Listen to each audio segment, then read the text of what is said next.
লাকড়ির চুলায় রান্না করে, আমি ইটের চুলায় রান্না করে খাওয়াইতেছি। কেমন হয়েছে? সেরকম হয়েছে।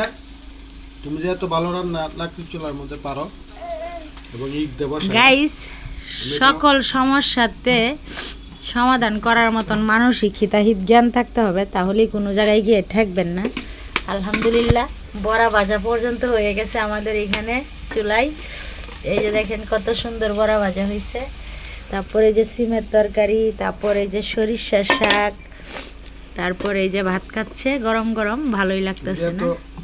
ভালো রান্না পারো ইটের চুলার মধ্যে, জানা ছিল না, আজকে জানলাম। যাই হোক, অনেক ভালো হয়েছে। বুদ্ধি কাটাইলেই সব সম্ভব।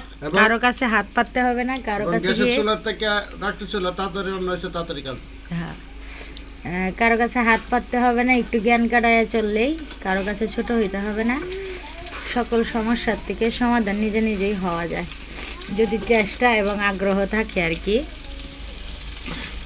তাই না? তুমি কি কও? চেষ্টাটাই বড়। চেষ্টাটাই বড়।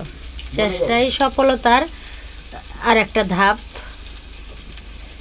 তো আমরা আজকে কমপ্লিট এখানে রান্না বাড়া করে, এখন শুধু খাবো দুপুরবেলায়। সবাই দোয়া করবেন।